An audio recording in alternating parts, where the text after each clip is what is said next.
So today I'm going to be educating all of you about autism. Fact number 1, according to the CDC, autism is 4 out of 5 times more common among boys than girls. Fact number 2, the usage of the word autism was used in the early 20th century to describe a set of symptoms associated with schizophrenia. Autism impacts everyone, and it wouldn't hurt to know things about it. So let's get it. Breakdown. What is autism spectrum disorder? Autism. What are the symptoms? Myths about autism. A treatise on autism speaks, alternatively known as Why I Don't Like Autism Speaks, and just wrapping it up.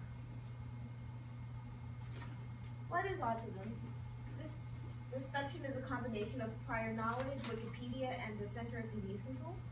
Autism spectrum disorder is a pervasive developmental disorder that is often diagnosed in childhood.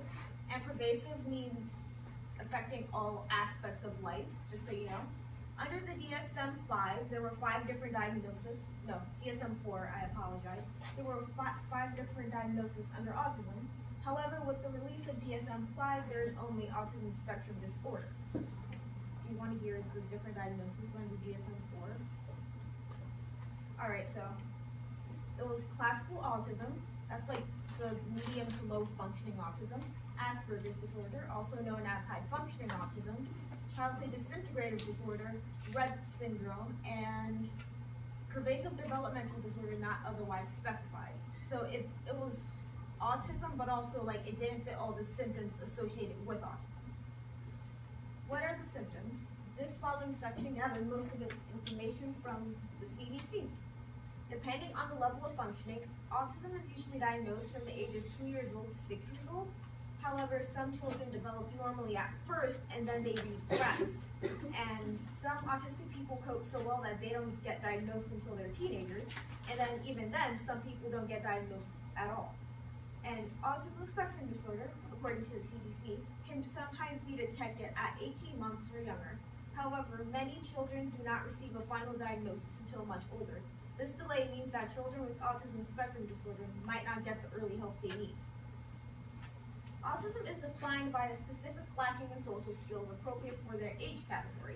According to the CDC, there are a few examples of social issues that autistic people face. These are just 2 of them. They are avoids eye contact and avoids or resists physical contact. Autism is also defined by issues with communication. Some people with autism are very eloquent, some can be blunt, some are nonverbal. Nonverbal meaning that they don't communicate by speaking. Other symptoms involving communication include delayed speech and language skills.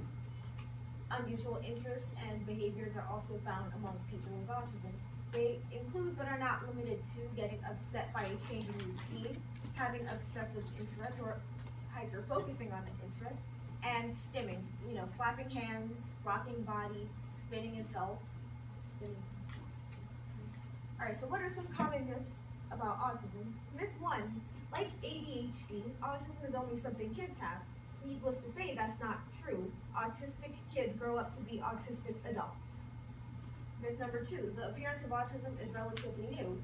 Despite Leo Kanner, he's the person that discovered classical autism, despite him putting a name to the disorder in 1943, one of the earliest known descriptions of autism was from 1799. I suggest you read about Victor of Aveyron. He has a Wikipedia page.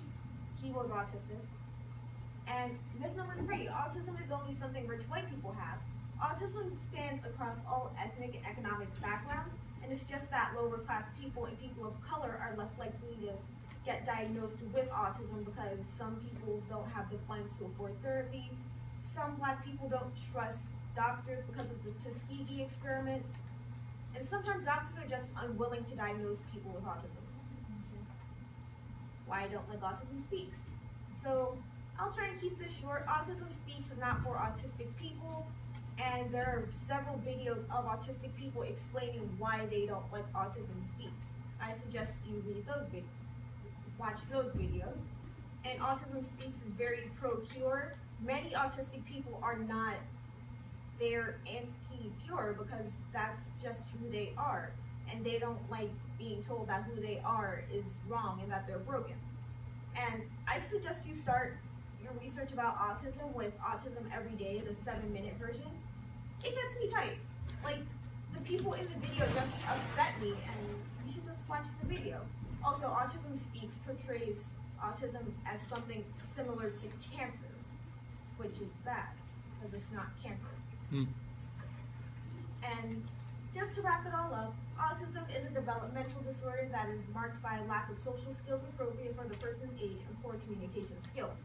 There are different levels of functioning for autistic people. Autistic kids grow up to be autistic adults. Cancel Autism Speaks, because I'm not for that. And these are my sources: the CDC, Disabled World, PBS, Wikipedia, Autism Speaks, and the Shaver. She's an autistic YouTuber. I know a lot of autistic people, that includes my dad, and being autistic myself. I hope this was enlightening. Applaud me, I will wait. Thanks, Dee.